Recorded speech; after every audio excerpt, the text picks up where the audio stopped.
नमस्कार दोस्तों, स्वागत है आपका UK education universe YouTube channel पे। दोस्तों आज अपर पीसीएस प्रीलिम्स परीक्षा आप लोगों ने दी होगी। दोनों ही पेपर आप लोगों के बहुत अच्छे तरीके से संपन्न हुए होंगे। आप लोग अच्छा स्कोर कर रहे होंगे। यूट्यूब चैनल के माध्यम से अधिकतर जो अभ्यर्थी हैं वो अपने आंसर की मिलाते हैं। तो दोस्तों उसी के संदर्भ में हमने भी एक आंसर की लाने का प्रयास किया है, जो हम प्रथम प्रश्न पत्र जो सामान्य अध्ययन से संबंधित है।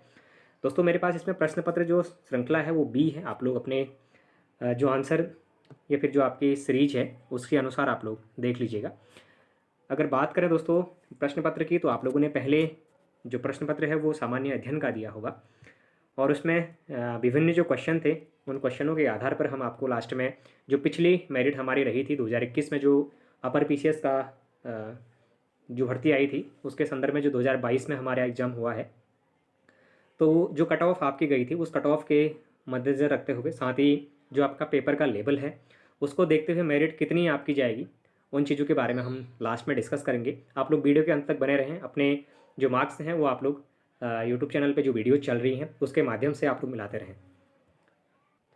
तो शुरू करते हैं दोस्तों। आज का जो पहला क्वेश्चन था सेट बी का, निम्न में से किस लोकसभा ने अपना 5 वर्ष का कार्यकाल पूरा नहीं किया। अच्छा दोस्तों, 8वीं लोकसभा, 13वीं लोकसभा, दूसरी लोकसभा और 16वीं लोकसभा। अगर दोस्तों लोकसभा का कार्यकाल की अगर बात करें तो हम 1950 से यदि अगर योजना आयोग को माने तो आपकी जो 13वीं जो लोकसभा थी दोस्तों, ये हमारी संपन्न नहीं होती है, बल्कि इसके जगह पर जो हमारी योजना आयोग है उसके जगह पर हमारी नीति आयोग लाई जाती है। तो ये जो 13वीं वाली है ये हमारी अधूरी रह जाती है। उसके बाद दोस्तों अगर बात करेंगे अगर सेकंड क्वेश्चन की, तो क्या कहता है कि संविधान के निम्न में से किस अनुच्छेद के अंतर्गत अंतर्राज्य परिषद की स्थापना की गई। तो दोस्तों अनुच्छेद 360 जो आपका वित्तीय आपात से संबंधित रहता है, अनुच्छेद 365, अनुच्छेद 368 आपका आप लोगों ने देखा होगा संविधान संशोधन से संबंधित रहता है। तो दो आपके पास ऑप्शन बनते थे 363 और 365। अगर दोस्तों राइट आंसर की बात करें तो अनुच्छेद जो 363 है हमारा, ये अंतर्राज्यीय परिषद की स्थापना के बारे में बात करता है। तो ऑप्शन नंबर जो बी है ये इसका राइट आंसर था। भारत में रहने वाले ब्रिटिश नागरिक को निम्न में से कौन सा अधिकार प्राप्त नहीं है। दोस्तों इसको विधि के समक्ष समानता यहाँ पर मिलेगी, प्राण एवं दैहिक स्वतंत्रता भी यहाँ पर देखने को मिलती है, धार्मिक स्वतंत्रता और विश्वास भी देखने को मिलता है, लेकिन जो व्यापार एवं व्यवसाय की स्वतंत्रता है दोस्तों ये देखने को नहीं मिलती है। ऑप्शन नंबर जो ए है ये इसका राइट आंसर हो जाएगा। राष्ट्रपति के पास निम्न में से किस विनिमय बनाने की शक्ति है। तो दोस्तों दादर एवं नगर हवेली, दमन द्वीप, गोवा, दमन द्वीप एवं पांडुचेरी आपके पास ऑप्शन था। दोस्तों ये काफ़ी गजब क्वेश्चन देखने को मिला था, यानी कि काफ़ी कन्फ्यूजन वाला क्वेश्चन था। तो इसमें जो दादर नगर हवेली और दमन और पांडिचेरी है यहाँ पर तो विनिमय बनाने की शक्ति है, लेकिन जो आपके गोवा, दमन एवं जो आपके द्वीप क्षेत्र है यहाँ पर राष्ट्रपति को विनिमय बनाने की शक्ति नहीं है। तो ऑप्शन नंबर जो सी था ये इसका राइट आंसर हो जाएगा, यानी कि 1, 3, 4 अगर देखा जाए तो आपका जो क्वेश्चन नंबर पूरा जो आपका 1, 2, 4 होगा ये इसका राइट आंसर हो जाएगा। फिर देखिएगा भारत में संविधान निर्माताओं का मस्तिष्क से निम्नलिखित में से किसे परिलक्षित होता है। प्रस्तावना में, मौलिक अधिकार में, राज्य के नीति निर्देशक सिद्धांत में या फिर मौलिक कर्तव्य में। अगर दोस्तों राइट आंसर की बात करें तो इसका प्रस्तावना राइट आंसर देखने को मिलता है। ऑप्शन नंबर जो ए है ये इसका राइट आंसर हो जाएगा। फिर देखिएगा निम्नलिखित में से भारत के यूनेस्को रचनात्मक शहरों में एक नहीं है। अब वाराणसी संगीत, कोझिकोड साहित्य, चेन्नई संगीत और पुणे साहित्य आपके पास ऑप्शन है। अगर दोस्तों राइट आंसर की बात करें तो जो हमारा पुणे साहित्य है ये हमारा भारत के यूनेस्को के जो रचनात्मक शहर है उनमें से एक जुड़ा हुआ नहीं है। ऑप्शन नंबर जो डी है ये इसका राइट आंसर हो जाएगा। बात करेंगे क्वेश्चन नंबर 7 पे, संघ लोक सेवा आयोग के अध्यक्ष को निम्नलिखित में से किसके द्वारा पद से हटाया जा सकता है। प्रधानमंत्री के द्वारा, महाभियोग द्वारा, मंत्रिपरिषद द्वारा। तो दोस्तों राष्ट्रपति के द्वारा इनकी नियुक्ति करी जाती है और राष्ट्रपति के ही द्वारा इनको हटाया भी जाता है। तो प्रधानमंत्री के सलाह पर राष्ट्रपति इनको हटा सकते हैं। ऑप्शन नंबर जो बी है ये इसका राइट आंसर हो जाएगा। क्वेश्चन नंबर 8 की बात करें तो राज्य के नीति निर्देशक सिद्धांतों के बारे में निम्न में से कौन सा कथन सही नहीं है। राज्य का यह कर्तव्य है कि कानून निर्माण में इन सिद्धांतों को लागू करे। यह देश के सुशासन में मौलिक है। यह राज्य पर एक कानूनी कर्तव्य लागू करते हैं, या फिर यह विधायिका और कार्यपालिका के लिए केवल निर्देश है। तो दोस्तों इसका अगर राइट आंसर की मैं बात करूं तो इसमें से जो हमारा यह राज्य पर एक कानूनी कर्तव्य लागू करते हैं ये इसका राइट आंसर था। ऑप्शन नंबर जो सी है ये इसका राइट आंसर होगा। फिर बात करेंगे दोस्तों क्वेश्चन नंबर 9 की, निम्न में से कौन उत्तराखंड का प्रथम मुख्यमंत्री था। तो दोस्तों ये क्वेश्चन आप लोगों को इससे पहले काफ़ी बार पूछा जा चुका है। तो हमारे जो प्रथम मुख्यमंत्री थे वो हमारे कौन हो जाएंगे, नारायण दत्त, तिवारी और नित्यानंद स्वामी में आप लोग बहुत कन्फ्यूजन करते हैं, लेकिन अगर प्रथम जो मुख्यमंत्री अगर पूछा जाएगा तो दोस्तों आपको नित्यानंद स्वामी को आंसर करना है। अगर निर्वाचित की बात करेंगे तो फिर आपको एनडी तिवारी करना है। ठीक हो गया। तो इसका जो राइट आंसर है वो इसका बी वाला देखने को मिलेगा। उत्तराखंड की पहली विधानसभा में निम्न महिला विधायकों की संख्या कितनी है? तो दोस्तों पहली में भी आपकी 4 थी, दूसरी में भी आपकी 4 देखने को मिली थी, तीसरे में 5 और चौथे में आपकी पहली दूसरी तीसरी में आपकी 4 4 होती है। चौथी जो आपकी आती है उसमें आपकी 5 देखने को मिलती है, और जो आपकी अभी पाँचवीं आती है तो पाँचवीं में आपकी 8 देखने को मिलती है। तो दोस्तों इसमें प्रथम में पूछा है तो इसमें 4 जो सदस्य संख्या है वो देखने को मिली थी। ऑप्शन नंबर जो डी है ये इसका राइट आंसर होगा। लोकसभा के अध्यक्ष के संबंध में निम्न में से कौन सा कथन सही नहीं है? अध्यक्ष पद ग्रहण करते समय 6 महीने के भीतर सदन का सदस्य बनना चाहिए, ये तो सही है। जब तक वह सदन का सदस्य है तब तक अध्यक्ष रहता है, ये भी सही है। अध्यक्ष लोकसभा को भंग होने पर अपने पद पर बना रहेगा, तो दोस्तों ये अपने पद पर बना नहीं रह सकता है। ऑप्शन नंबर जो सी है ये इसका राइट आंसर हो जाएगा। निम्न में कौन अस्तित्व में नहीं है? तो राष्ट्रीय महिला आयोग, अल्पसंख्यक आयोग, योजना आयोग और राष्ट्रीय मानवाधिकार आयोग। तो दोस्तों जो हमारा योजना आयोग है ये अभी हमारा अस्तित्व में नहीं है। अगर बात करें तो दोस्तों इसके जगह पर हमारा क्या निकाल दिया गया था, नीति आयोग की स्थापना कर दी गई थी। ऑप्शन नंबर जो सी है ये इसका राइट आंसर हो जाएगा। फिर देखिएगा, केंद्र सरकार में उत्तराखंड से निम्न में से कौन से वर्ष 2019 में मानव संसाधन विकास शिक्षा मंत्री थे? तो अजय टम्टा, बीसी खंडूरी, केसी पंत और रमेश चंद्र पोखरियाल निशंक आपके पास ऑप्शन थे। अगर दोस्तों राइट आंसर की बात करें तो रमेश पोखरियाल निशंक जी हमारे 2019 में मानव संसाधन विकास एवं शिक्षा मंत्री के पद पर आसीन थे। ऑप्शन नंबर डी इसका राइट आंसर था। राष्ट्रीय खाद्य सुरक्षा मिशन NFSM शुरू किया गया, तो दोस्तों कब शुरू किया गया था हमारा? अगर इसके राइट आंसर की बात करें तो दोस्तों इसका राइट आंसर क्या हो जाएगा? 2007 और 8 में इसको शुरू किया गया था। ऑप्शन नंबर ए इसका राइट आंसर होगा। विदेशी मुद्रा प्रबंध विनिमय FEMA का अस्तित्व में कब आया? तो दोस्तों जो हमारा FEMA है ये हमारा 1999 में अस्तित्व में आता है। यानी कि अगर बात करूं दोस्तों तो मैं ऑप्शन नंबर जो डी है ये इसका राइट आंसर हो जाएगा। फिर देखिएगा, provisions of money laundering act PMLA के संबंध में निम्नलिखित में से कौन सा सही नहीं है? अगर दोस्तों इसके राइट आंसर की बात करें, इसमें काले धन को सृजन संबंधित सभी प्रमुख अपराध सम्मिलित हैं। कम चोरी एवं तस्करी मनी लॉन्ड्रिंग की परिभाषा को बाहर रखे गए हैं। इसे अधिनियम के दायरे में आने वाले केस गैर जमानती होते हैं, या फिर मनी लॉन्ड्रिंग डायरेक्टर को वित्तीय संसाधनों द्वारा संधारित रिकॉर्ड मंगवाने का अधिकार नहीं है। तो दोस्तों ऑप्शन नंबर जो बी है, यानी कि कम चोरी एवं तस्करी मनी लॉन्ड्रिंग की परिभाषा से बाहर रखे गए हैं। ऑप्शन नंबर जो बी है ये इसका राइट आंसर होगा। फिर देखिएगा, वैश्विक अर्थव्यवस्था में ब्रिक्स महत्वपूर्ण, ब्रिक्स के संबंध में निम्नलिखित में से कौन सा कथन सही नहीं है? इसमें विश्व की जनसंख्या 40% से अधिक भाग आता है। इसमें विश्व की कुल सकल घरेलू उत्पाद का लगभग 24% भाग आता है। वैश्विक व्यापार का लगभग 46% व्यापार इसके समृद्ध देशों में होता है। फिर प्रथम ब्रिक्स सम्मेलन 2009 में संपन्न हुई थी।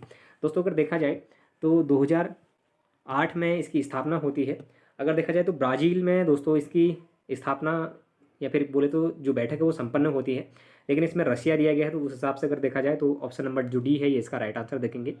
सतत विकास रिपोर्ट 2023 के अनुसार भारत का स्थान रैंक क्या है? तो दोस्तों अगर सतत विकास के अगर संदर्भ में देखें तो इसमें हमारा 112वां जो स्थान है वो देखने को मिलता है, यानी कि ऑप्शन नंबर जो बी है ये इसका राइट आंसर होगा। प्रधानमंत्री किसान सम्मान निधि यानी कि PM किसान योजना प्रभाव में आई थी। तो दोस्तों ये कब प्रभाव में आई? 1 अप्रैल 2018 को, 24 फरवरी 2019 को, 1 दिसंबर 2019 को, या फिर 1 अप्रैल 2019। ये आपके ऑप्शन आ रहे हैं। अगर दोस्तों राइट आंसर की बात करें तो ये आपका जो प्रधानमंत्री किसान सम्मान निधि है आपका, अगर देखा जाए दोस्तों तो इसके जो ऑप्शन हैं, अगर आप लोग गूगल सर्च मार रहे होंगे कोई, तो आप लोगों को यहाँ पे 1 दिसंबर 2018 दिखा रहा होगा। तो दोस्तों ये उस पर नहीं था, बल्कि 24 फरवरी 2019 इसका राइट आंसर था। अगर देखा जाए तो आयोग क्या आंसर देगा कि 1 दिसंबर 2019 देता है या फिर 24 फरवरी 2019 देगा, ये अब देखना पड़ेगा। तो ये क्वेश्चन हम लोग अभी डाउट में ही रखते हैं।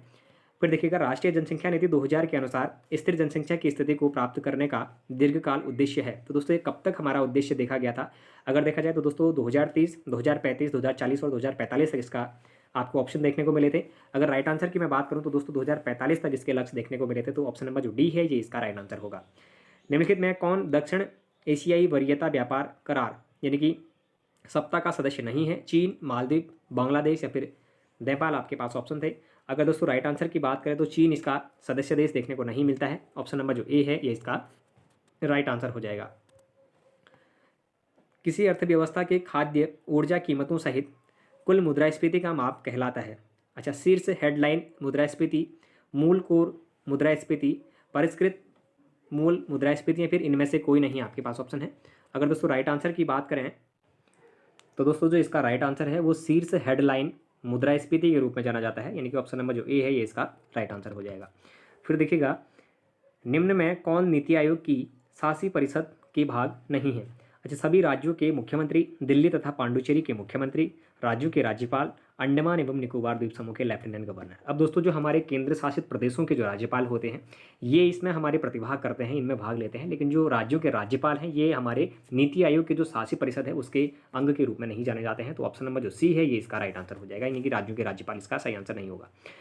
निम्नलिखित में उत्तराखंड का उच्च न्यायालय में मुख्य न्यायाधीश नहीं रहे, तो दोस्तों इसमें से हमारे कौन से व्यक्ति हैं जो मुख्य न्यायाधीश नहीं रहे? विकास श्रीधर सिरपुकुर, तो दोस्तों और दूसरा देखा जाए जगदीश सिंह खेहर, पंकज पुरोहित या फिर राघवेंद्र सिंह चौहान। अगर दोस्तों राइट आंसर की बात करें तो राघवेंद्र सिंह चौहान जी हमारे मुख्य न्यायाधीश के रूप में उच्च न्यायालय के न्यायाधीश नहीं रहे हैं। ऑप्शन नंबर जो सी है ये इसका राइट आंसर हो जाएगा। उत्तराखंड राज्य निम्नलिखित में से कौन सी लोकसभा सीट अनुसूचित जाति के लिए आरक्षित है? तो दोस्तों अनुसूचित जाति के लिए जो आरक्षित सीट है लोकसभा की वो हमारी अल्मोड़ा देखने को मिलती है। काफ़ी बार रिपीटेड क्वेश्चन है, आप लोगों ने किसी ने भी इसको गलत नहीं किया होगा, उम्मीद करता हूँ। आज दोस्तों अगर बात करें निम्नलिखित में से कौन सा कार्यक्रम राष्ट्रीय संपोषणीय कृषि मिशन NMSA से संबंधित नहीं है? तो दोस्तों इसमें कौन सा है हमारा? अगर बात करें तो दोस्तों RAD तो हमारा है और RKBY भी हमारा होता है और PM किसान योजना भी हमारी होती है, लेकिन जो हमारी SHE है ये नहीं होती है। तो ऑप्शन नंबर जो बी है ये इसका राइट आंसर होगा। उत्तराखंड में UTBD की स्थापना प्रोत्साहन देने के लिए किया गया। आप किसको? तकनीक को, पर्यटन को, व्यापार को और प्रशिक्षण को आपके पास ऑप्शन है। अगर दोस्तों राइट आंसर की बात करें तो ये हमारा पर्यटन को प्रोत्साहन देने के लिए किया गया था। ऑप्शन नंबर जो बी है ये इसका राइट आंसर होगा। वर्ष 2022-23 में उत्तराखंड के किस जनपद का मछली उत्पादन में प्रथम स्थान रहा? तो देहरादून, हरिद्वार, उधम सिंह नगर और टिहरी गढ़वाल आपके पास ऑप्शन है। अगर दोस्तों राइट आंसर की बात करें तो ये हमारा उधम सिंह नगर में मछली उत्पादन के लिए प्रथम स्थान देखने को मिला था, यानी कि ऑप्शन नंबर सी इसका राइट आंसर होगा। उत्तराखंड में किस जिले में भौगोलिक क्षेत्रफल का सर्वाधिक वन आवरण प्रतिशत है? अच्छा, रुद्रप्रयाग, नैनीताल, चंपावत और पौड़ी गढ़वाल आपके पास ऑप्शन है। अगर दोस्तों राइट आंसर की बात करें तो दोस्तों जो नैनीताल क्षेत्र है हमारा, नैनीताल में भौगोलिक क्षेत्र पर सर्वाधिक वन आवरण देखने को मिलता है, यानी कि ऑप्शन नंबर जो बी है ये इसका राइट आंसर देखने को मिलेगा। उत्तराखंड सरकार ने राजकोषीय उत्तरदायित्व एवं बजट प्रबंधन अधिनियम कब पारित किया? तो दोस्तों अगर राइट आंसर की बात करें तो 2003, 2007, 2005 और 2009 आपको ऑप्शन दिए गए थे, लेकिन 2005 है ये इसका राइट आंसर था।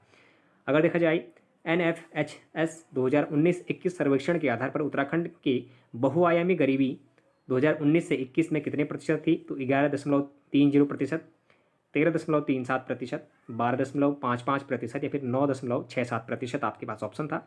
अगर दोस्तों राइट आंसर की बात करें तो 9.67% हमारी क्या थी? बहुआयामी गरीबी दर 2019 से 21 के बीच में देखी गई। ऑप्शन नंबर जो डी है ये इसका राइट आंसर होगा। गीगा हर्ट्ज शब्द कंप्यूटर की किस विशेषता का सूचक है? अच्छा, पिक्सेल की संख्या का, रेजोल्यूशन का, रफ्तार का या फिर भंडारण का? अगर दोस्तों राइट आंसर की बात करें तो ये हमारा रफ्तार का ये क्या देखने को मिलता है? विशेषता इसके देखने को मिलती है, सूचक देखने को मिलता है, जो हमारा गीगा हर्ट्ज के रूप में जाना जाता है। ऑप्शन नंबर जो सी है ये इसका राइट आंसर होगा। निम्नलिखित में से कौन सी 5वीं जनरेशन की AI प्रोसेसिंग भाषा है? अच्छा, SQL है, C++ है या फिर C है या फिर प्रोलोग है? तो दोस्तों ये हमारा, अगर इसके राइट आंसर की बात करें तो दोस्तों इसका हमारा प्रोलोग होता है। ऑप्शन नंबर जो डी है ये 5वीं पीढ़ी की हमारी क्या है? प्रोसेसिंग भाषा है। तो ऑप्शन नंबर डी इसका राइट आंसर हो जाएगा। फिर कहता है 1200 से 2400 बिट सेकंड तक मध्यम गति संचार रेंज के लिए कौन सी मॉड्यूलेशन तकनीकी को प्राथमिकता दी जाती है? तो दोस्तों इसमें हमारी किसको दी जाएगी? तो देखिएगा IM मॉड्यूलेशन, आवृत्ति मॉड्यूलेशन, चरण या फिर इनमें से कोई नहीं। तो दोस्तों ये लगभग इसमें हमारे सारे डाउटेबल हैं, क्योंकि ना आयाम इसमें होता है, ना आवृत्ति होती है, ना ही चरण होता है। मुझे तो इनमें से कोई नहीं लगता है, लेकिन देखेंगे आयु के अनुसार क्या होता है, इसको डाउटेबल क्वेश्चन में ही रखते हैं। 10 सेंटीमीटर त्रिज्या की 100 कसकर लपेटे गए फेरों की संख्या ऐसी कुंडली पर विचार कीजिए जिसमें 1 एम्पियर विद्युत धारा प्रवाहित हो रही है। कुंडली के केंद्र पर चुंबकीय क्षेत्र का परिमाण क्या होगा? अगर दोस्तों इसके राइट आंसर की बात करें तो हमारा 6.28 × 10⁻⁻4 T होगा, यानी ठीक हो गया। तो अगर देखें तो ऑप्शन नंबर जो ए है ये इसका राइट आंसर देखने को मिलेगा। 2 छुरियाँ 1 मिलीमीटर दूर बनाई हैं और पर्दे को 1 मीटर दूर रखा गया है। फ्रिंज अंतराल कितना होगा जब 500 nm तरंगदैर्ध्य का नीला हरा प्रकाश प्रयोग में लाया जाएगा। तो दोस्तों इसका अगर राइट आंसर की मैं बात करूं तो कितना हो जाएगा, जो हमारा 0.5 mm है, ये इसका राइट आंसर देखने को मिल रहा था, यानी कि ऑप्शन नंबर 20 का राइट आंसर था। अब देखिएगा, एक 0.12 kg द्रव्यमान की गेंद जो 20 मीटर पर सेकंड की चाल से चल रही है कि de Broglie तरंगदैर्ध्य क्या होगी। तो de Broglie जो तरंगदैर्ध्य है वो हमारी क्या होगी पूछता है। अगर देखा जाए दोस्तों तो 2.76 इंटू 10⁻⁻34 मीटर इसमें देखने को मिलेगी, यानी कि ऑप्शन नंबर जो डी है ये इसका राइट आंसर हो जाएगा। खाद्य पदार्थों के डिब्बों के अंदर जिंक के बजाय टिन का लेप क्यों किया जाता है। अगर देखा जाए तो दोस्तों टिन की अपेक्षा जिंक ज़्यादा महंगा होता है, या फिर टिन की अपेक्षा जिंक का जो गलनांक है वो अधिक होता है। टिन की अपेक्षा जिंक अधिक अभिक्रियाशील धातु है, या फिर टिन की अपेक्षा जिंक कम अभिक्रियाशील धातु है। तो दोस्तों ऑप्शन नंबर जो सी है, टिन की अपेक्षा जो जिंक है ये हमारी ज़्यादा अभिक्रियाशील धातु है, जिसके कारण जो हमारे डब्बे हैं उसके अंदर जिंक की बजाय टिन का प्रयोग हमारा किया जाता है। ऑप्शन नंबर जो सी है ये इसका राइट आंसर होगा। जनगणना 2011 के अनुसार उत्तराखंड के किस जनपद में महिला साक्षरता सबसे कम थी। तो दोस्तों अगर देखा जाए, अगर इसके राइट आंसर की मैं बात करूं तो दोस्तों हरिद्वार, उधम सिंह नगर, उत्तरकाशी और टिहरी आपको दिया गया था। अगर राइट आंसर की बात की जाए तो दोस्तों उधम सिंह नगर इसका राइट आंसर हो जाएगा। उत्तराखंड का कितना प्रतिशत लगभग मैदानी भाग है। दोस्तों अगर आप लोगों ने देखा होगा तो 86.07% जो है वो अब आपका पहाड़ी एरिया बनता है। बाकी का जो आपका 13.93 जो परसेंटेज है आपका, वो अगर देखा जाए तो हमारा जो मैदानी क्षेत्र है उसमें देखने को मिलता है। अगर दोस्तों इसके राइट आंसर की मैं बात करूं तो 14% इसका राइट आंसर था, यानी कि ऑप्शन नंबर जो सी है ये इसका सही उत्तर हो जाएगा। फिर देखिएगा, भौगोलिक क्षेत्र जो विशेष रूप से स्थानिक दुर्लभ और संकटग्रस्त प्रजातियों में समृद्ध है, अपेक्षाकृत छोटे क्षेत्र में सीमित व निवास स्थान के नुकसान का सामना कर रहे हैं, उन्हें क्या कहा जाता है। तो दोस्तों अगर देखा जाए तो red spot, glow spot, hot spot या फिर वेट स्पॉट आपके ऑप्शन देखने को मिलते हैं। अगर दोस्तों राइट आंसर की बात करें तो इनको हमारा हॉट स्पॉट के रूप में जाना जाता है, जो ऑप्शन नंबर सी है ये इसका राइट आंसर हो जाएगा।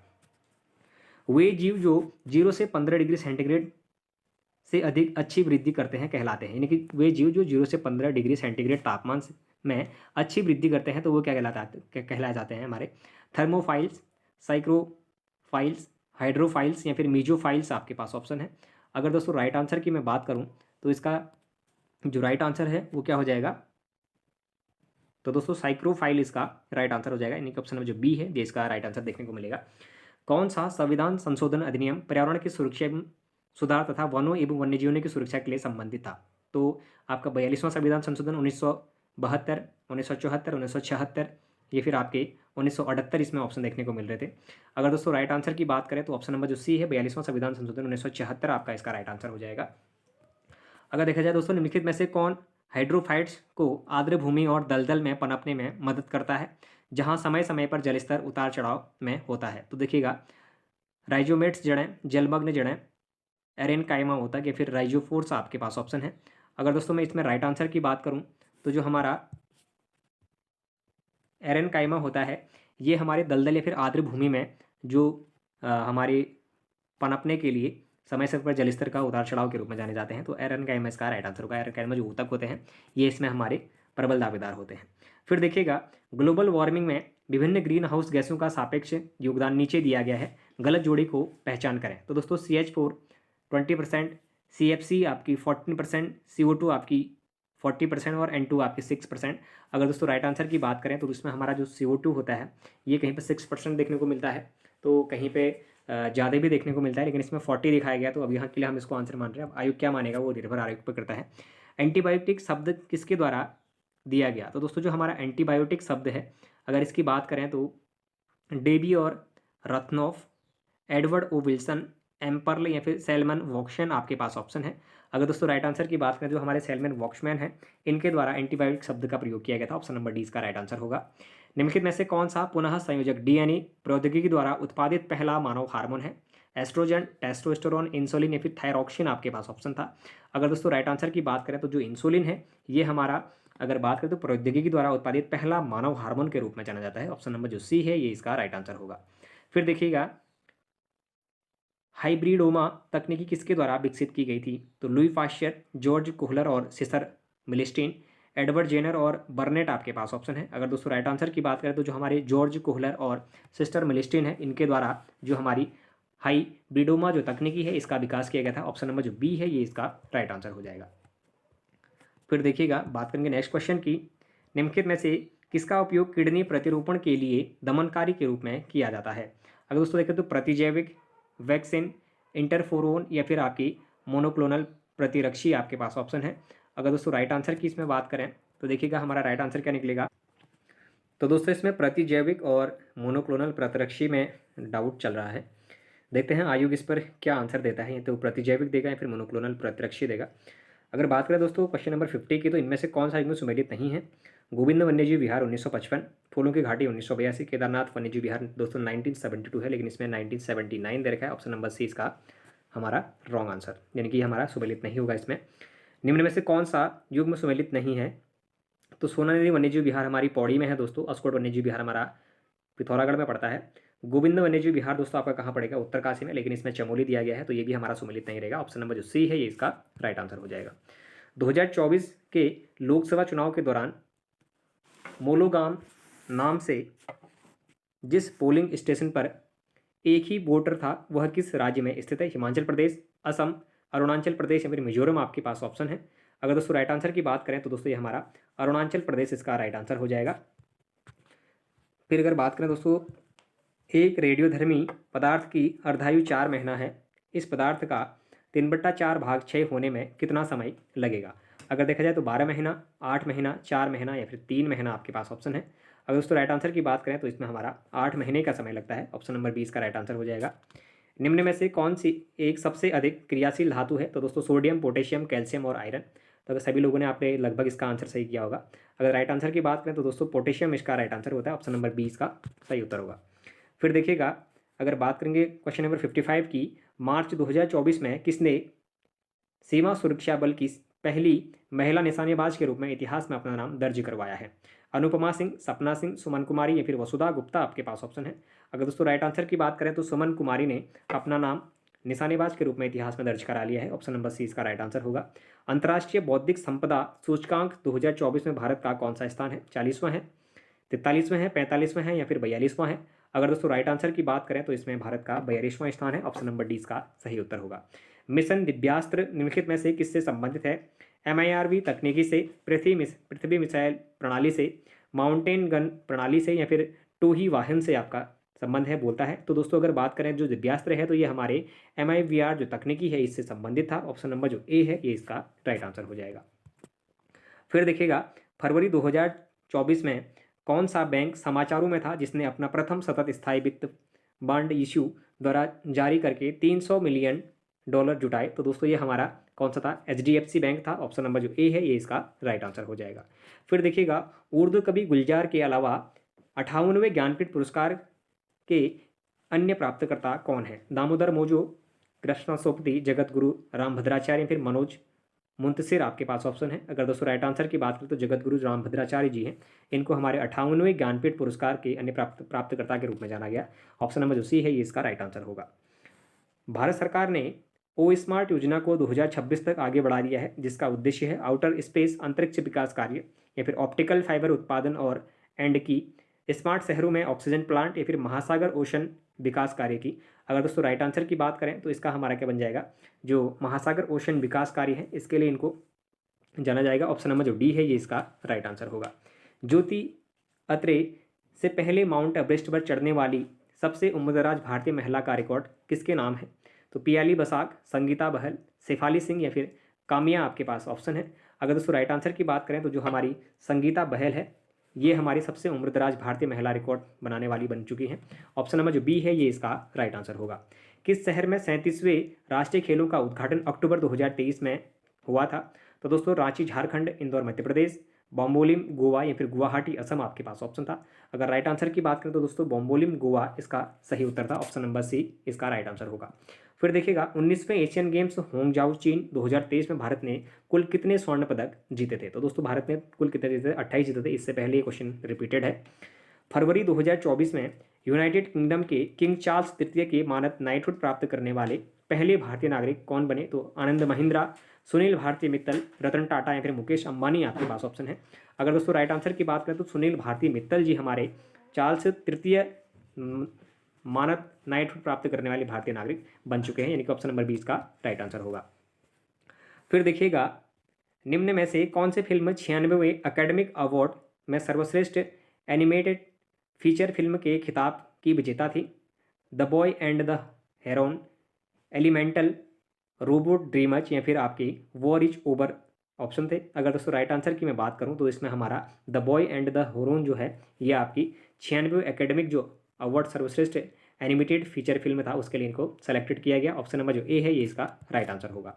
डेनियल काहनेमन, जिनका मार्च 2024 में निधन हुआ था, को 2002 में नोबेल पुरस्कार से किस विषय के लिए सम्मानित किया गया? अच्छा, साहित्य, सामाजिक शास्त्र या समाजशास्त्र, मनोविज्ञान या फिर अर्थशास्त्र आपके पास ऑप्शन है। अगर दोस्तों राइट आंसर की मैं बात करूं तो इसका संबंध अर्थशास्त्र था, जिनको 2002 में नोबेल पुरस्कार से भी सम्मानित किया गया था। ऑप्शन नंबर जो डी है ये इसका राइट आंसर होगा।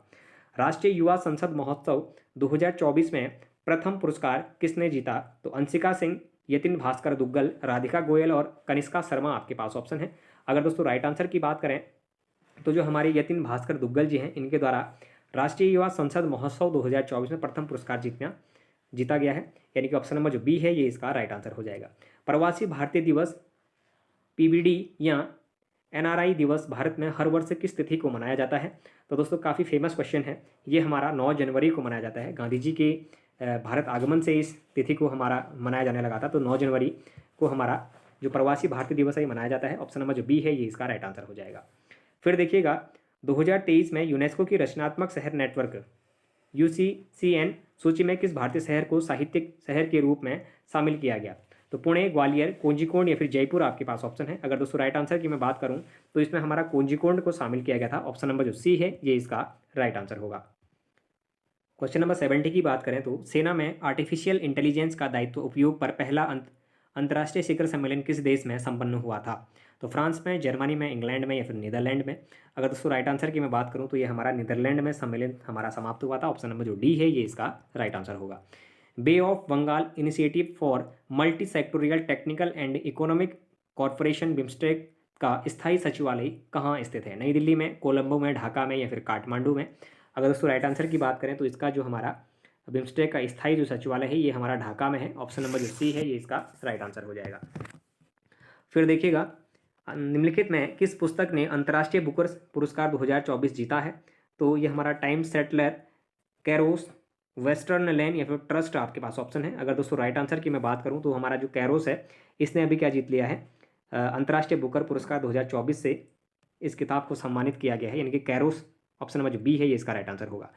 मार्च 2024 में किस कंपनी ने शैक्षिक प्लेटफॉर्म ओडेसिटी को अधिग्रहित किया है? तो जो हमारा दोस्तों 2024 में जो शैक्षणिक जो हमारा प्लेटफॉर्म है उसमें जो ओडेसिटी को जो अधिग्रहित किया है वो किसने किया है? IBM ने, एप्पल ने, एक्सेंचर ने या फिर इन्फोसिस कंपनी ने। दोस्तों अगर राइट आंसर की बात करें तो ये हमारी जो एक्सेंचर है इसके द्वारा अभी प्लेटफॉर्म ओडेसिटी को अधिग्रहित कर लिया गया है। ऑप्शन नंबर जो सी है ये इसका राइट आंसर हो जाएगा। फिर देखिएगा तीरो रतली राज्य पुरस्कार 2023 से सम्मानित निवेदिता कार्की का संबंध किस खेल से है? दौड़ से, कलायुग से, पर्वतारोहण से या फिर मुक्केबाजी से। अगर दोस्तों राइट आंसर की बात करें तो इसका जो संबंध है वो हमारा मुक्केबाजी से है। ऑप्शन नंबर डी इसका राइट आंसर हो जाएगा। भारतीय निर्वाचन आयोग द्वारा आम चुनाव 2024 के लिए घोषित 7 चरणों में किस चरण में उत्तराखंड में चुनाव संपन्न हुए? प्रथम, द्वितीय, चतुर्थ और सप्तम आपके पास ऑप्शन है। अगर दोस्तों राइट आंसर की बात करें तो ये हमारे प्रथम चरण में हुए थे। ऑप्शन नंबर ए इसका राइट आंसर हो जाएगा। फिर देखिए उत्तराखंड का निम्नलिखित में से कौन सा नृत्य उत्सव यूनेस्को के अमूर्त विरासत सूची में शामिल है? रम्माण, चांचरी, छोलिया या फिर झुमेलू आपके पास ऑप्शन है। अगर दोस्तों राइट आंसर की बात करें तो ये हमारा रम्माण उत्सव है। ऑप्शन नंबर जो ए है ये इसका राइट आंसर हो जाएगा। उत्तराखंड की पहली महिला मुख्य सचिव किसे नियुक्त किया गया है? मनीषा पंवार को, राधा रतोड़ी, राधिका झा या फिर दिव्या मित्तल आपके पास ऑप्शन है। अगर दोस्तों राइट आंसर की बात करें तो राधा रतोड़ी जी को अभी क्या बनाया गया है? उत्तराखंड का मुख्य सचिव नियुक्त करा गया है। ऑप्शन नंबर जो बी है ये इसका राइट आंसर होगा। पूर्णागिरि नामक हिंदू हिमतीर्थ उत्तराखंड के हिंदू हिमतीर्थ धर्मतीर्थ उत्तराखंड के निम्नलिखित किस जिले में है? अल्मोड़ा में, पिथौरागढ़ में, चंपावत में या फिर रुद्रप्रयाग में। अगर दोस्तों राइट आंसर की बात करें तो ये हमारा चंपावत जनपद में देखने को मिलता है। ऑप्शन नंबर जो सी है ये इसका राइट आंसर हो जाएगा। निम्न में से किसका मुख्यालय उत्तराखंड की राजधानी देहरादून में अवस्थित है? भारतीय पुरातत्व सर्वेक्षण, भारतीय सर्वेक्षण विभाग, भारतीय वनस्पति सर्वेक्षण विभाग या फिर भारतीय भूवैज्ञानिक सर्वेक्षण विभाग। अब दोस्तों लगभग आप लोग सभी इसमें डाउटेबल में होंगे, लेकिन अगर देखा जाए तो दोस्तों भारतीय सर्वेक्षण विभाग का जो मुख्यालय है ये हमारा उत्तराखंड में देखने को मिलता है। ऑप्शन नंबर जो बी है ये इसका राइट आंसर देखने को मिलेगा। मानसखंड कॉरिडोर यात्रा के लिए किस रेलवे स्टेशन से ट्रेन शुरू करने का प्रस्ताव था? कोलकाता, चेन्नई, पुणे या फिर पुरी। अगर दोस्तों राइट आंसर की बात करें तो ये हमारा पुणे इसका राइट आंसर हो जाएगा। ऑप्शन नंबर सी जो है ये हमारा मानसखंड कॉरिडोर के तहत जो रेलवे स्टेशन है वो हमारे पुणे से चलाने को प्रस्तावित किया गया था। फिर देखिएगा उत्तराखंड उच्च न्यायालय के प्रथम महिला मुख्य न्यायाधीश के रूप में किन्हें नियुक्त किया गया है? जस्टिस भानुमति, जस्टिस रितु बाहरी, जस्टिस इंदु मल्होत्रा या फिर जस्टिस बेली त्रिवेदी आपके पास ऑप्शन है। अगर दोस्तों राइट आंसर की मैं बात करूं तो जस्टिस रितु बाहरी को अभी हमारे उत्तराखंड हाईकोर्ट के मुख्य न्यायाधीश के रूप में नियुक्त किया गया है। ऑप्शन नंबर जो बी है ये इसका राइट आंसर हो जाएगा। उत्तराखंड ओलंपिक समिति के लॉस एंजलिस ओलंपिक गेम्स 2028 में निम्न में से कौन से नए खेलों का प्रस्ताव स्वीकृत किया गया है? तो दोस्तों देखिएगा T20 cricket, baseball, flag football या फिर squash, T20 cricket, facing baseball या फिर rugby, T20 cricket, squash, facing polo या फिर T20 क्रिकेट, फेसिंग कबड्डी और स्केटिंग आपके पास ऑप्शन है। अगर दोस्तों राइट आंसर की मैं बात करूं तो इसमें जो हमारे T20 क्रिकेट है, बेसबॉल है, फ्लैग फुटबॉल और स्क्वैश है, इसको ऐड किया गया है। ऑप्शन नंबर जो ए है ये इसका राइट आंसर होगा। अंतरिक्ष यात्री ओलेग कोनोनेंको जिसने सबसे अधिक कुल समय अंतरिक्ष में बिताने का विश्व रिकॉर्ड तोड़ा, किस देश से संबंध रखते हैं? अच्छा, यूक्रेन, जापान, यूएसए या फिर रूस आपके पास ऑप्शन है। अगर दोस्तों राइट आंसर की बात करें तो इनका संबंध हमारा रूस से देखने को मिलता है। ऑप्शन नंबर जो डी है ये इसका राइट आंसर हो जाएगा। आजीवक संप्रदाय की स्थापना किसने की थी? तो मक्खलीपुत्र गोसाल, वासुबंधु, उपगुप्त या फिर दिगनाग आपके पास ऑप्शन है। अगर दोस्तों राइट आंसर की बात करी जाए तो हमारे जो आजीवक संप्रदाय की स्थापना करी जाती है ये मक्खलीपुत्र गोसाल के द्वारा करी जाती है। ऑप्शन नंबर इसका राइट आंसर होगा।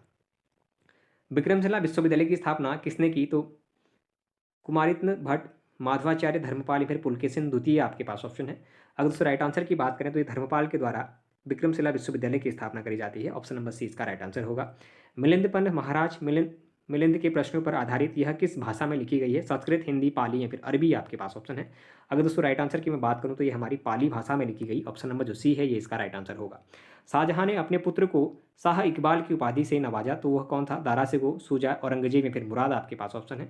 अगर दोस्तों राइट आंसर की बात करें तो जो आपका दारा सिकोह है इसको इकबाल के रूप में शाहजहां के द्वारा पुकारा गया था। ऑप्शन नंबर जो ए है इसका राइट आंसर हो जाएगा। फिर देखिएगा नीचे दिए गए बाबर के युद्धों का कालानुक्रम व्यवस्थित करें तो सबसे पहले दोस्तों पानीपत का युद्ध होता है। यदि अगर आपको पानीपत का आया होगा तो आप लोगों ने डायरेक्टली कर लिया होगा। पानीपत के बाद का आपका खानवा होता है, खानवा के बाद आपका चंदेरी और चंदेरी के बाद आपका घाघरा का होता है। तो ऑप्शन नंबर जो बी है ये इसका राइट आंसर था। जियाउद्दीन बर्नी ने निम्नलिखित में से किसकी रचना करी? तारिक ए मुबारक शाही की, फतावा जहाजगिरी, जैन उल अखबार या फिर तारिक ए मुहम्मदी। अगर दोस्तों राइट आंसर की बात करें तो इसका जो राइट आंसर था वो हमारा कौन सा हो जाएगा? फतावे जहांदारी जो हमारा है इसकी इन्हें क्या करी थी? रचना करी थी। अगर बात करें दोस्तों नेक्स्ट क्वेश्चन की तो अकबर ने किस क्षेत्र की विजय को यादगार बनाने के लिए बुलंद दरवाजे का निर्माण किया था? तो दोस्तों जो आपका गुजरात अभियान था अकबर का, इसको आपका यादगार बनाने के लिए इसने बुलंद दरवाजे का निर्माण किया था। तो ऑप्शन नंबर डी इसका राइट आंसर होगा। 1336 ईस्वी में विजयनगर साम्राज्य की स्थापना किसने की? तो दोस्तों राम राय, कृष्णदेव राय, हरिहर और बुक्का और अच्युत राय। तो दोस्तों हरिहर और बुक्का के द्वारा इसकी स्थापना करी जाती है। ऑप्शन नंबर जो सी है ये इसका राइट आंसर हो जाएगा। भारत में अंग्रेजी शिक्षा व्यवस्था का मैग्ना कार्टा किसे कहा जाता है? अच्छा, मैकाले का स्मरण पत्र 2 फरवरी 1935, शिक्षा व बुड डिस्पेज 1854, हंटर शिक्षा आयोग 1882 से 83 और हार्टेग समिति 1929। अगर दोस्तों इसके राइट आंसर की मैं बात करूं तो 92 का आपका बी जो आपका शिक्षा व वुड्स डिस्पैच 1854 है। इस पर आपकी मैग्ना कार्टा यानी कि अंग्रेजी शिक्षा व्यवस्था का मैग्ना कार्टा के रूप में जाना जाता है। ऑप्शन नंबर जो बी है ये इसका राइट आंसर हो जाएगा। अलीगढ़ आंदोलन का शुरुआती लक्ष्य क्या था? तो दोस्तों अलीगढ़ आंदोलन का जो अगर शुरुआती लक्ष्य देखें तो हमारी परंपरागत मुस्लिम शिक्षा सुधार की प्रश्रय देना इसका मुख्य लक्ष्य देखने को मिला था। यानी कि ऑप्शन नंबर जो ए है दोस्तों ये इसका राइट आंसर हो जाएगा। फिर देखिएगा बात करेंगे नेक्स्ट क्वेश्चन की। बनारस का सेंट्रल हिंदू स्कूल को बाद में बनारस हिंदू विश्वविद्यालय के रूप में विकसित हुआ, उसकी स्थापना किसने करी? तो दोस्तों देखिएगा मैडम कामा, सरोजिनी नायडू, एनी बेसेंट और सुचिता कृपलानी आपके पास ऑप्शन है। यानी कि एनी बेसेंट के द्वारा इसको बाद में बनारस हिंदू विश्वविद्यालय के रूप में विकसित किया गया था। ऑप्शन नंबर जो सी है ये इसका राइट आंसर होगा। राजाराम मोहन राय के विचारों को प्रचारित करने के लिए 1839 में तत्वबोधिनी सभा की स्थापना किसके द्वारा की गई थी? तो दोस्तों ईश्वरचंद विद्यासागर, दयानंद सरस्वती, देवेंद्रनाथ टैगोर और बाल शास्त्री जाम्बेकर आपके पास ऑप्शन है। अगर राइट आंसर की मैं बात करूं तो दोस्तों जो हमारे देवेंद्रनाथ टैगोर जी थे इनके द्वारा तत्वबोधिनी सभा की स्थापना 1839 ईस्वी में करी जाती है। ऑप्शन नंबर जो सी है ये इसका राइट आंसर होगा। 1858 से 1859 में स्थित नील दर्पण नील उत्पादकों की व्यथा उजागर करता है, यह किसने लिखा? तो दोस्तों ये इससे पहले बहुत बार रिपीटेड क्वेश्चन है, आप लोगों ने किसी ने भी गलत नहीं करा होगा। दीनबंधु मित्र इसके राइटर के रूप में जाने जाते हैं। ऑप्शन नंबर जो बी है ये इसका राइट आंसर हो जाएगा। बंगाल का विभाजन 1905 में लॉर्ड कर्जन के द्वारा किया गया, किस वर्ष से यह विभाजन को रद्द कर दिया गया? तो 1905 में, 1909 में, 1910 में और 1911 में आपके पास ऑप्शन है। अगर उसको राइट आंसर की मैं बात करूं तो ये हमारा 1911 में इसको रद्द करा जाता है, तो ऑप्शन नंबर डी इसका राइट आंसर हो जाएगा। किसने कहा था कि ब्राह्मण और श्रमण दार्शनिक के दो प्रकार हैं? तो दोस्तों कौटिल्य ने, मेगास्थनीज ने, उपगुप्त ने, या फिर इनमें से कोई नहीं? तो दोस्तों ये हमारा मेगास्थनीज के द्वारा कहा गया था। ऑप्शन नंबर जो बी है ये इसका राइट आंसर हो जाएगा। सुदर्शन झील का निर्माण किसके द्वारा किया गया? तो दोस्तों जो हमारा सुदर्शन झील है, अगर इसके निर्माण की मैं बात करूं तो दोस्तों ये चंद्रगुप्त विक्रमादित्य और चंद्रगुप्त मौर्य, आप लोग इनमें कन्फ्यूज कर रहे होंगे। अगर देखा जाए तो दोस्तों जो हमारा सुदर्शन झील है, सुदर्शन झील का जो निर्माण है वो चंद्रगुप्त विक्रमादित्य के द्वारा किया जाता है। ऑप्शन नंबर जो सी है ये इसका राइट आंसर हो जाएगा। फिर देखिएगा, निम्नलिखित में से कौन सुमेलित नहीं है? तो दोस्तों कालामाटी, किमनी गांव, उत्तरकाशी, केवल यही इसमें सुमेलित देखने को मिला था। ऑप्शन नंबर 20 का राइट आंसर होगा। उत्तराखंड में चैत्रेश्वर प्रकार के सिक्के किसने निर्गत किए हैं? तो दोस्तों कुणिंदों की जो मुद्राएं थी ये हमारी देखने को मिली थी, अल्मोड़ा से देखने को मिलती है, अल्मोड़ा प्रकार की और चैत्रेश्वर प्रकार की जो देखने को मिली थी। तो ऑप्शन नंबर 20 का राइट आंसर होगा।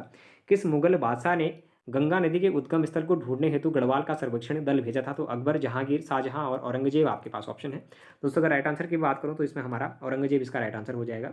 निम्न में से कौन गढ़वाल का राजकुमार मुगल दरबार में मनसबदार नियुक्त किया गया था? तो दोस्तों फतेह शाह को हमारा मनसबदार के रूप में नियुक्त करा गया था। ऑप्शन नंबर 20 का राइट आंसर होगा। कुमाऊं वाटर रूल्स किस वर्ष लागू किए गए? तो दोस्तों 1917 में कुमाऊं वाटर रूल्स को हमारा लागू किया गया था। टिहरी रियासत में किस डिप्टी कमिश्नर के अधीन ठाकुर जोत सिंह नेगी बंदोबस्त अधिकारी के रूप में नियुक्त किए गए थे? तो दोस्तों पी विकडम के टाइम पर करा गया था। ऑप्शन नंबर जो सी है ये इसका राइट आंसर हो जाएगा। फिर देखिएगा, गढ़वाल के इतिहास में किस परमार शासक को गौरवभंजन के रूप में जाना जाता है? तो दोस्तों श्याम शाह, मानसा, महापति शाह, फिर पृथ्वीपति शाह। अगर राइट आंसर की बात करें तो दोस्तों महापति शाह को गौरवभंजन के रूप में जाना जाता है। निम्न में से कौन सा राजवंश तालेश्वर ताम्रपत्रों या फिर ताम्र शासनों से संबंधित है? तो दोस्तों पारव वंश ये हमारे ताम्र शासनों से संबंधित है। ऑप्शन नंबर जो बी है ये इसका राइट आंसर होगा। बाड़ाहाट शक्ति स्तंभ अभिलेख निम्न में से किससे संबंधित है? तो दोस्तों ये गुहा, सर्ववर्मन, सर्वसेनवर्मन और चक्रेश्वर इसमें ऑप्शन थे। ये डाउटेबल क्वेश्चन है दोस्तों, अभी हमने इसको नहीं किया हुआ है, इसको छोड़ा हुआ है। उत्तराखंड में चोमू देवता की पूजा किसके लिए की जाती है? तो दोस्तों जो हमारे दुधारू जो मवेशियाँ होती हैं उनकी सुरक्षा के लिए उत्तराखंड में चोमू देवता की पूजा करी जाती है। ऑप्शन नंबर जो बी है ये इसका राइट आंसर हो जाएगा। निम्न में से किन दो राज्यों के मध्य तामाडोंग का युद्ध हुआ था? तो दोस्तों कुमाऊं और गढ़वाल के बीच में हमारा तामाडोंग का युद्ध होता है। ऑप्शन नंबर जो बी है ये इसका राइट आंसर हो जाएगा। सन 1917 में अल्मोड़ा में आयोजित कुमाऊं परिषद के प्रथम अधिवेशन की अध्यक्षता किसके द्वारा की जाती है? तो दोस्तों जयदत्त जोशी जी के द्वारा करी जाती है। ऑप्शन नंबर जो बी है ये इसका राइट आंसर होगा। समता समाचार पत्र के संपादक या फिर संस्थापक कौन थे? तो दोस्तों ये हमारे हरिप्रसाद टमटा जी थे। ऑप्शन नंबर ए ही इसका राइट आंसर था। निम्नलिखित सागरों में किसमें लवणता अधिक पाई जाती है? तो दोस्तों अगर देखा जाए तो लाल सागर, उत्तरी सागर, अगर देखा जाए तो दोस्तों जो हमारी उत्तरी सागर है इसमें लवणता जो है वो काफ़ी देखने को मिलती है। अब देखिएगा आगे इसमें क्या आंसर देता है, लेकिन उत्तरी सागर इसका आंसर होना चाहिए।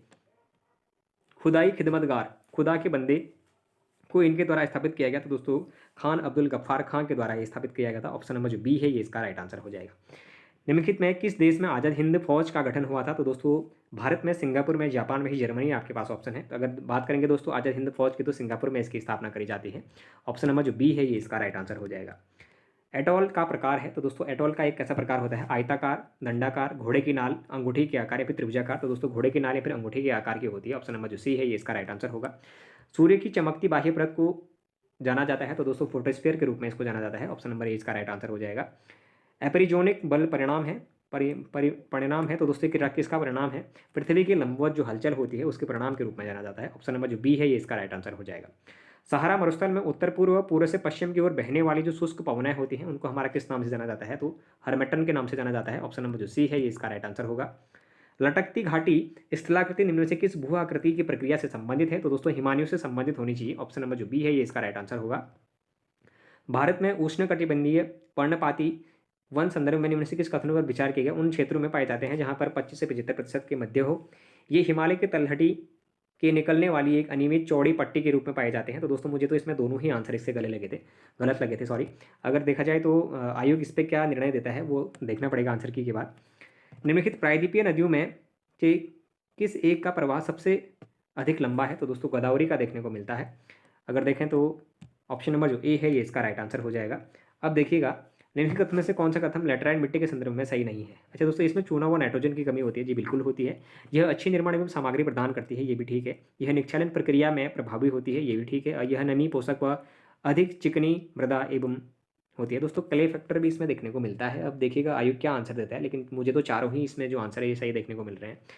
गंगा का मैदान व असम घाटी को सामान्य कौन अफवाह प्रतिरूप पाया जाता है जो विस्तृत मैदान का मंद ढाल, अधिक वर्षा व अनेक सहायक नदियों की विशेषता को रखता है? तो दोस्तों ये ध्रुवीकृत जो वृक्षाकार अफवाह प्रारूप है ये वहां पर देखने को मिलता है। ऑप्शन नंबर जो बी है ये इसका राइट आंसर हो जाएगा। निम्न में से कौन सा एक वन समूह भारत में सर्वाधिक क्षेत्र में विस्तृत है? तो दोस्तों अगर देखा जाए तो उष्णकटिबंधीय नम पर्णपाती भी अधिकतर लोगों ने किया होगा, लेकिन अगर भारत का जो सर्वाधिक क्षेत्र पर देखा जाए जो वन समूह है तो दोस्तों हमारा कौन सा है? जो उष्णकटिबंधीय शुष्क पर्णपाती वन है ये देखने को मिलते हैं। ऑप्शन नंबर जो बी है ये इसका राइट आंसर हो जाएगा। कावेरी नदी का एक सहायक नदी है तो दोस्तों कावेरी है, नर्मदा का है, ताप्ती का है या फिर गोदावरी का है? अगर राइट आंसर की बात करें तो दोस्तों कावेरी नदी हमारी कावेरी की सहायक नदी है। ऑप्शन नंबर ए इसका राइट आंसर हो जाएगा। जब कैरियोलिस प्रभाव दाब प्रवणता बल द्वारा प्रभावित हो जाता है तो परिणामस्वरूप उत्पन्न पवन को क्या कहा जाता है? तो दोस्तों इसमें जो उत्पन्न पवन है इसको हमारे भूस्थैनिक पवनों के रूप में जाना जाता है। ऑप्शन नंबर जो सी है ये इसका राइट आंसर हो जाएगा। मैकमोहन रेखा निम्नलिखित विकल्पों में से किसके मध्य सीमा निर्धारित करती है? तो दोस्तों अरुणाचल एवं जो चीन है उसके मध्य ये सीमा निर्धारण करती है। ऑप्शन नंबर जो बी है ये इसका राइट आंसर था। ऊंटाधुरा दर्रा उत्तराखंड निम्नलिखित में से किस हिमनद के अंतर्गत आता है? तो दोस्तों ऊंटाधुरा दर्रा अगर देखा जाए तो पिथौरागढ़ में इसको देखा जाता है। अगर पिथौरागढ़ में देखें तो दोस्तों इसमें से पिंडारी हमारा नहीं पड़ता है, कफनी भी नहीं पड़ता है और सुंदरढूंगा भी नहीं पड़ता है। ये बागेश्वर और चमोली के बीच में पड़ने वाले हैं। अगर देखा जाए दोस्तों तो इसमें जो मिलम ग्लेशियर है केवल यही पिथौरागढ़ में पड़ता है, तो इसको हम मिलम ग्लेशियर इसका आंसर मानेंगे। ऑप्शन नंबर 20 का राइट आंसर होगा। निम्नलिखित में से किसको परंपरागत रूप से उत्तराखंड में किसानों का सर्वोत्तम मित्र कहा जाता है? तो दोस्तों साल को, टून को, भीमल को या फिर ओक बाँझ को? तो दोस्तों ओक बाँझ को ये हमारा किसानों का मित्र के रूप में जाना जाता है। ऑप्शन नंबर जो डी है ये इसका राइट आंसर होगा। गढ़वाल हिमालय में अधिक ऊंचाई वाले चारागाहों में अस्थायी आवासों को किस नाम से जाना जाता है? तो दोस्तों इसको हमारे मैथ के नाम से जाना जाता है। ऑप्शन नंबर जो ए है ये इसका राइट आंसर हो जाएगा। भारत की जनगणना 2011 के अनुसार निम्नलिखित में से कौन से कथन सत्य हैं? उत्तराखंड में उत्तरकाशी जिले में जनसंख्या घनत्व सबसे न्यूनतम है। ये दोस्तों बिल्कुल सही बात करी गई है। 41 इसमें हमारा देखने को मिलता है। अगर उत्तराखंड में रुद्रप्रयाग जिले का लिंगानुपात सर्वाधिक है तो ये गलत है। उधम सिंह नगर मुस्लिम आबादी सर्वाधिक है तो दोस्तों ये भी गलत है। तो कथन केवल एक सही था। ऑप्शन नंबर डी इसका राइट आंसर हो जाएगा। उत्तराखंड में किस राष्ट्रीय पार्क को 2015 में प्रोजेक्ट टाइगर के स्कीम में सम्मिलित किया गया? तो दोस्तों जो हमारा राज्य राष्ट्रीय पार्क है इसको प्रोजेक्ट टाइगर में 2015 में सम्मिलित किया गया था। ऑप्शन नंबर जो बी है ये इसका राइट आंसर हो जाएगा। कुल जनसंख्या अनुसूचित जनजाति की जनसंख्या प्रतिशत भारत की जनगणना के अनुसार जिलों को अवरोही क्रम में सुव्यवस्थित कर। अब दोस्तों ये क्या कह रहा है आपसे इसने क्रम कौन सा पूछा? अवरोही क्रम। अवरोही क्रम कहने का मतलब है यानी कि छोटे से बड़ा क्रम आपको पूछ रहा है जिसमें आपकी जनजाति की जो संख्या है उसके बारे में आपसे बात करेगा। अगर देखा जाए दोस्तों, अगर इसके राइट आंसर की मैं बात करूं तो इसका जो राइट आंसर है वो हमारा क्या हो जाएगा? अगर बात करेंगे उधम सिंह नगर, देहरादून, पिथौरागढ़ और चमोली जो हमारे पड़ेंगे ये हमारे अवरोही क्रम के रूप में जाने जाएंगे। फिर दुर्मीताल उत्तराखंड के किस जनपद में है? तो दोस्तों ये हमारे चमोली जनपद में देखने को मिलता है। ऑप्शन नंबर जो बी है ये इसका राइट आंसर हो जाएगा। जनपदों की महिला साक्षरता दर के अनुसार आरोही क्रम व्यवस्थित करें, एकदम सही विकल्प का चयन करें। आप लोगों के लिए क्वेश्चन था। अगर दोस्तों राइट आंसर की अगर इसमें बात करूँ तो सबसे कम हमारे उधम सिंह नगर में देखने को मिलते हैं, फिर हरिद्वार में, फिर नैनीताल में, फिर सबसे अधिक जो देखने को मिलते हैं वो हमारे उत्तरकाशी में देखने को मिलते हैं। ऑप्शन नंबर जो बी है ये इसका राइट आंसर हो जाएगा। निम्नलिखित सरिताओं में कौन सी गिरथी नदी की सहायक नदी है? तो दोस्तों कियोगाड़ की जो सहायक नदी है वो हमारी गिरथी नदी के रूप में जानी जाती है। ऑप्शन नंबर जो ए है ये इसका राइट आंसर होगा। पौधारोपण हेतु मैती आंदोलन किसने प्रारंभ किया? तो दोस्तों कल्याण सिंह रावत जी के द्वारा 1996 में मैती आंदोलन प्रारंभ की जाती है। ये ग्वालियर इंटर कॉलेज के प्रधानाचार्य के रूप में भी जाने जाते हैं, जो हमारे एक बायोलॉजी के शिक्षक के रूप में भी जाने गए हैं। दुधातोली पर्वत श्रेणी द्वारा पृथक किए गए नदी बेसिनों का सही युग्म चुनाव करें। तो दोस्तों देखा जाए तो पिंडर एवं जो हमारी पूर्वी रामगंगा है, अगर उनको देखा जाए तो हमारे ये दोनों ही जो देखने को मिलते हैं, पश्चिमी जो रामगंगा होगी, तो दोस्तों यही हमारे नदी जो बेसिन है, जो नदी घाटियाँ बनाते हैं। तो ऑप्शन नंबर जो सी है ये इसका राइट आंसर हो जाएगा। फिर देखिएगा निम्नलिखित में से कौन सा स्थल जाड़गंगा व भागीरथी का संगम स्थल है? तो दोस्तों जो भैरव घाटी है, भैरव घाटी पे भागीरथी और जाड़गंगा का संगम होता है। तो ऑप्शन नंबर जो ए है ये इसका राइट आंसर हो जाएगा। भारतीय संविधान के अनुसार निम्न में से कौन सा राज्य प्रमुख है? अच्छा, राज्य का जो प्रमुख है तो दोस्तों इसमें राष्ट्रपति देखने को मिलेगा। ऑप्शन नंबर जो बी है ये इसका राइट आंसर हो जाएगा। भारतीय संविधान निम्न में से कौन सा भाग केंद्र एवं राज्यों के संबंधों को स्थापित करता है? तो दोस्तों भाग जो 11 है ये केंद्र राज्य संबंध को हमारा निर्धारित करता है, यानी कि ऑप्शन नंबर जो डी है ये इसका राइट आंसर होगा। लोक लेखा समिति का मुख्य कार्य क्या होता है? तो नियंत्रक, महालेखा, कैग, वार्षिक प्रतिवेदनों की जांच करना होता है। ऑप्शन नंबर जो ए है ये इसका राइट आंसर होगा। निम्नलिखित में से किस शहर में दक्षिण पूर्व एशियाई सहयोग संगठन आसियान का मुख्यालय अवस्थित है? तो दोस्तों जकार्ता में, बाली में, मनीला में या फिर हनोई में। अगर दोस्तों राइट आंसर की मैं बात करूं तो ये हमारा जकार्ता में देखने को मिलता है। ऑप्शन नंबर जो ए है ये इसका राइट आंसर होगा। निम्न में से कौन सी संधि उसके लागू होने के वर्ष से मेल नहीं खाती? परमाणु अप्रसार संधि 1970, सामाजिक सशस्त्र परिसीमन वार्ताएं 2, समझौता 1967, आंशिक परमाणु परीक्षण प्रतिबंध संधि 1963 और न्यूक्लिक मुक्त समुद्र तल संधि 1972। अगर दोस्तों राइट आंसर की बात करूं तो जो ऑप्शन नंबर बी है, सामरिक शस्त्र परिसीमन वार्ताएं समझौता है, ये 1967 में देखने को नहीं मिलती है, यानी कि ऑप्शन नंबर जो बी है ये इसका राइट आंसर हो जाएगा। निम्न में से क्या भारतीय संविधान का दर्शन नहीं है? तो साम्यवादी राज्य, कल्याणकारी राज्य, समाजवादी राजनीति की अगर बात करें तो दोस्तों जो साम्यवादी राज्य है ये देखने को मिलता नहीं है। तो 146 का जो ए है ये इसका राइट आंसर हो जाएगा। फिर देखिएगा 26 नवंबर 1949 को अंगीकृत भारतीय संविधान की प्रस्तावना में निम्न में से कौन से विषय या फिर कौन से शब्द सम्मिलित नहीं थे? तो दोस्तों देखिएगा अगर देखा जाए तो समाजवादी और धर्मनिरपेक्ष जो शब्द थे ये हमारे सम्मिलित देखने को नहीं मिले थे, यानी कि ऑप्शन नंबर जो डी है ये इसका राइट आंसर देखने को मिलेगा। राष्ट्रपति द्वारा अध्यादेश जारी लाए जाने में के संदर्भ में निम्नलिखित में से कौन सा कथन सही नहीं है? तो यह संसद की विधायी शक्तियों से जुड़ा हुआ है। अच्छा दोस्तों जुड़ा तो है।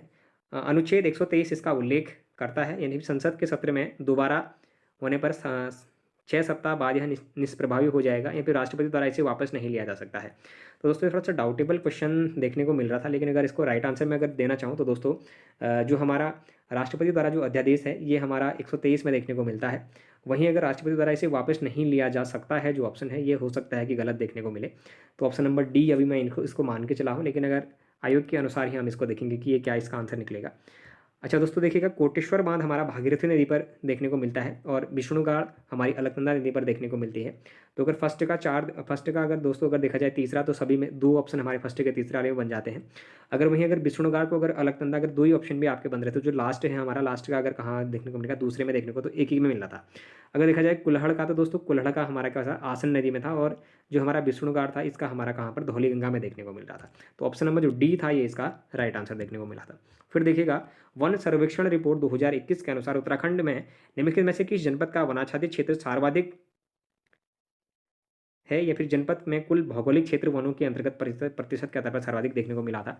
अगर देखा जाए दोस्तों तो इसमें हमारा कौन सा देखने को मिलेगा, टिहरी वैसे देखने को मिलेगा, लेकिन अगर देखा जाए तो दोस्तों रिपोर्ट 2020-21 के अनुसार इसमें देहरादून को भी एक बार आयोग ने माना हुआ है, इससे पहले जो एक पेपर दिया हुआ था।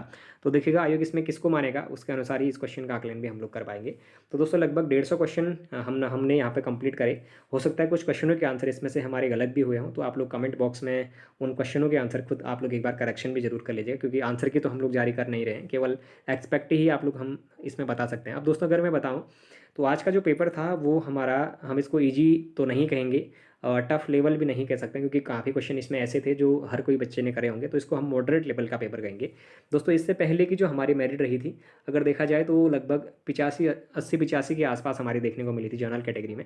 अगर दोस्तों मैं अभी की अगर बात करूँ तो अगर जनरल कैटेगरी का कोई अभ्यर्थी है, अगर जीएस का पेपर अगर क्वालिफाई करना है तो आपको 95 से 100 मार्क्स इसमें लाने ही पड़ेंगे। आप लोग ध्यान रखिएगा 95 से 100 मार्क्स के बीच में जिन भी जनरल कैंडिडेट के मार्क्स होंगे आप लोग मेंस के लिए सेलेक्टेड हो सकते हैं। वहीं ईडब्ल्यूएस की मैं बात करूं तो दोस्तों ईडब्ल्यूएस में लगभग 95 से 98 के बीच में आप लोग मान के चलिएगा। ओबीसी की अगर मैं बात करूं तो दोस्तों ओबीसी वाले जो कैंडिडेट होंगे हमारे वो 90 से 95 के बीच में आप लोग भी मान के चलिएगा, लगभग इतनी आपकी भी मेरिट रह सकती है।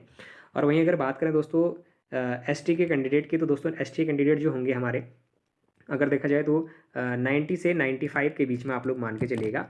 और वहीं जो एससी के जो कैंडिडेट होंगे दोस्तों वो आप लोग मान के चलिएगा लगभग 88 से लेके 95 के मध्य में अगर आप लोग देखें तो इतने लगभग इसमें मेरिट देखने को मिलेगी।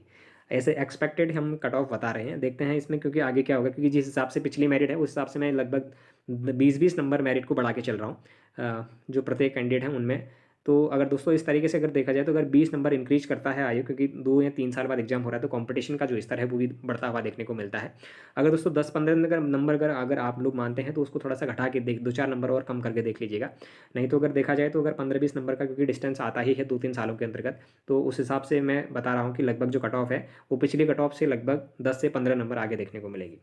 तो दोस्तों यदि अगर आप लोगों को ये आंसर शीट जो मैंने आप लोगों के साथ साझा करी ये पसंद आई हुई हो तो आप लोग चैनल को जरूर सब्सक्राइब करें, अपने दोस्तों के साथ चैनल को जरूर शेयर करें, बाकी लाइक करें, कमेंट करें और बने रहिएगा UK education universe YouTube channel के साथ। धन्यवाद। बाकी दोस्तों मैथ्स का जो क्वालिफाई पेपर आप लोगों को देखने को मिला था उसकी मैं बहुत जल्द आप लोगों के लिए आंसर की बना के डालने का प्रयास करूँगा। साथ ही आप लोग बने रहिएगा हमारे यूट्यूब चैनल के साथ और जल्द ही आपको अपडेटेड मिलते रहेंगे। साथ ही राजपाल सिंह हिंदी सीरीज आप लोगों की उत्तराखंड पुलिस दरोगा के लिए हमारी चलाई जा रही है, जिसमें हमारी थ्योरी सेशन और एमसीक्यू सीरीज दोनों ही हमारे उसमें कंप्लीट लगभग होने वाले हैं। आप लोग देखिएगा जो आपकी एमसीक्यू सीरीज है वो तो कंप्लीट हो चुकी है, बाकी जो थ्योरी सेशन है वो डेली की हमारी क्लास आती है, तो आप लोग उससे भी जुड़ने का प्रयास करें। धन्यवाद।